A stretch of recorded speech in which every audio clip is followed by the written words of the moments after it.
नमस्कार, good morning, सत श्री अकाल, आदाब।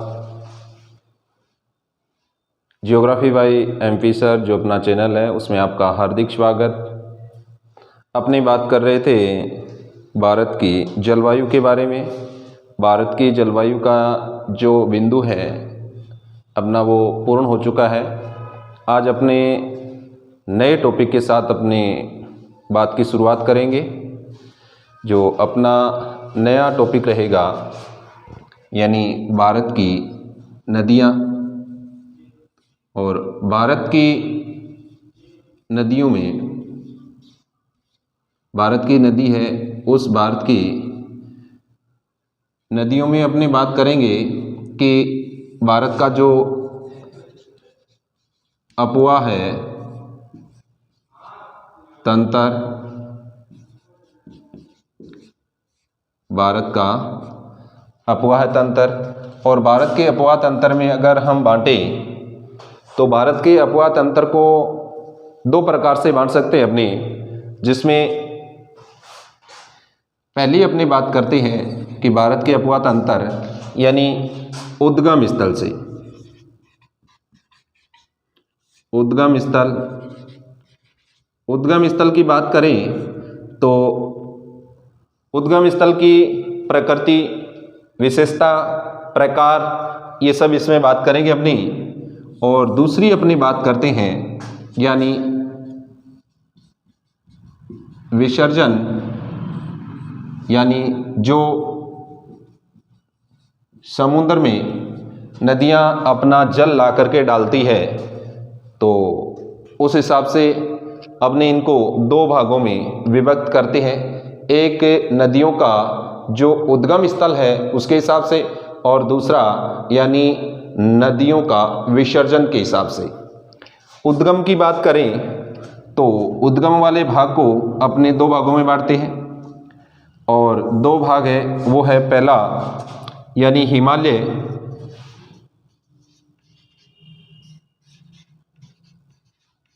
हिमालय पर्वत, और दूसरा है प्रायद्वीपीय पठार। अब प्रायद्वीपीय पठार और हिमालय के दो भागों में हमने बांटा है नदियों को, जिसमें अपनी बात करेंगे हिमालय से निकलने वाली नदियों की। हिमालय से यानी सिंधु नदी है, दूसरा है गंगा,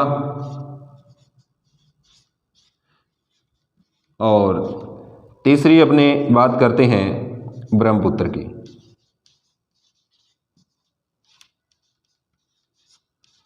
ये यानी उद्गम स्थल में हिमालय से निकलने वाली नदियां हैं। और दूसरी अपनी बात करें यानी प्रायद्वीपीय पठार से निकलने वाली नदियों की, तो इसमें अपनी महानदी,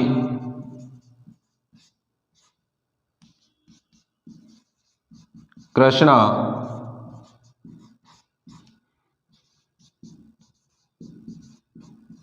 कावेरी और गोदावरी, ये प्रायद्वीपीय पठार से निकलने वाली है। उसके बाद अगर अपने बात करें, इधर ये उद्गम स्थल है, ये विसर्जन यानी समुद्र में जो नदियां अपना जल ला करके डालती है, तो उसके बारे में देखते हैं। तो ये विसर्जन वाला है, इस विसर्जन में समुद्र में आके जो नदियां अपना जल डालती है उसको भी अपने दो भागों में बांटते हैं। और वो दो भाग कौन से हैं? इसमें एक भाग है अपना यानी बंगाल की खाड़ी, बंगाल की खाड़ी वाला, और दूसरा है अपने अरब सागर वाला।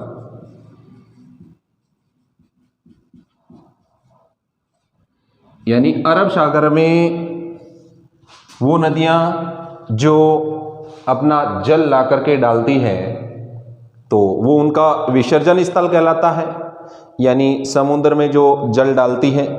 और ये इधर अपने उद्गम स्थल वाली थी। तो इसमें सबसे पहले अपने बंगाल की खाड़ी वाली की बात करते हैं। तो बंगाल की खाड़ी में यानी पूरे नदी तंत्र का 77% जल विसर्जन करती है और ये अपना है वो है 23 यानी प्रतिशत भाग जो जल है ये अपना अरब सागर में आता है और 77% यानी जो जल है वो जल का भाग जो नदियां हैं वो बंगाल की खाड़ी में अपना जल विसर्जन करती है।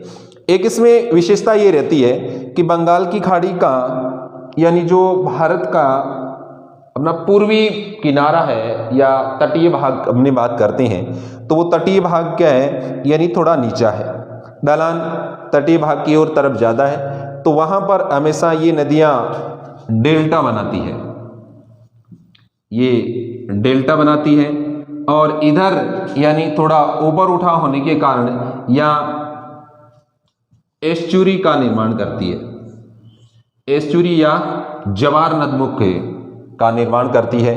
अब अपनी बात करते हैं बंगाल की खाड़ी में जल विसर्जन करने वाली नदियां कौन कौन सी है, तो जिसमें पहले बात करें अपनी यानी गंगा नदी है वो अपना जल बंगाल की खाड़ी में ला करके विसर्जित करती है। दूसरी बात करें अपनी गंगा के बाद की तो ब्रह्मपुत्र है यानी ब्रह्मपुत्र नदी है वो भी अपना जल बंगाल की खाड़ी में ला करके विसर्जित करती है। और तीसरा अपनी बात करें यानी महानदी है वो महानदी भी अपना जल बंगाल की खाड़ी में ला करके डालती है। 5 नंबर की बात करें तो कृष्णा है, कृष्णा नदी है वो भी अपना जल यानी बंगाल की खाड़ी में ला करके डालती है। और 5वीं अपनी बात करें तो कावेरी नदी है और कावेरी नदी है। 6ठी अपनी बात करें यानी जो नदियाँ इसमें अपना जल ला करके डालती हैं तो वो है यानी गोदावरी, ये गोदावरी नदी भी अपना जल बंगाल की खाड़ी में ला करके डालती है। तो ये प्रमुख रूप से जो नदियां हैं बड़ी जो बंगाल की खाड़ी में अपना जल विसर्जन करती है और डेल्टाओं का निर्माण करती है। दूसरा अपनी बात करें यानी अरब सागर में विसर्जित होने वाली नदी, तो इसमें पहला अरब सागर में विसर्जित होने वाली जो सिंधु नदी है जो कराची के पास में अरब सागर में अपना जल विसर्जित करती है।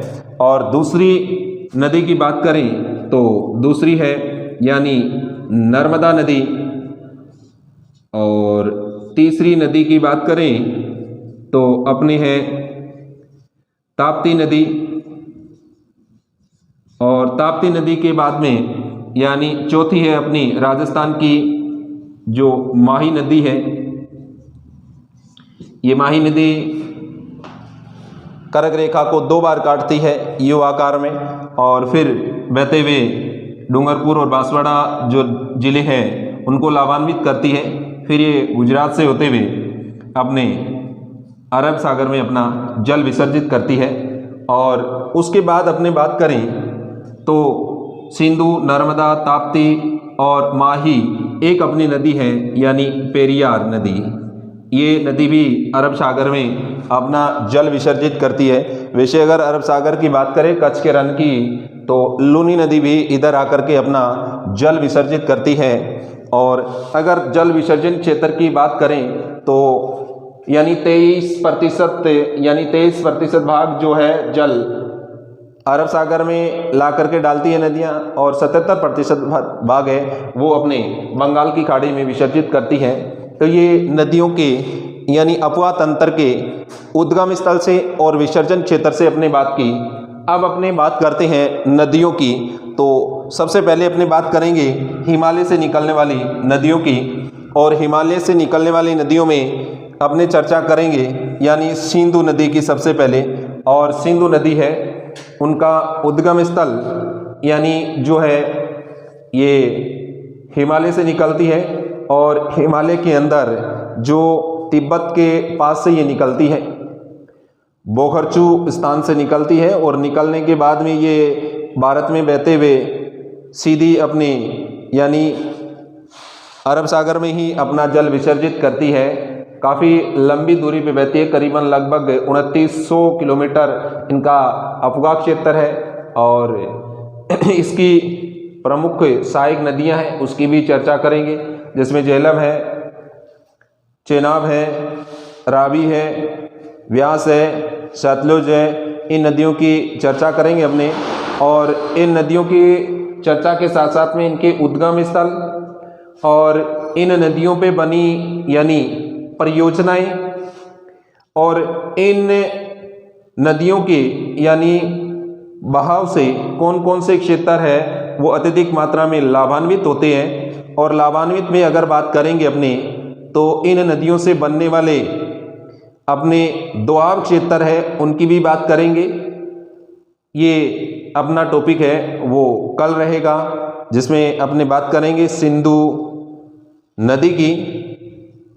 जय हिंद, जय भारत। अपने चैनल को लाइक, सब्सक्राइब और बेल आइकन को प्रेस कीजिए। धन्यवाद। विसर्जन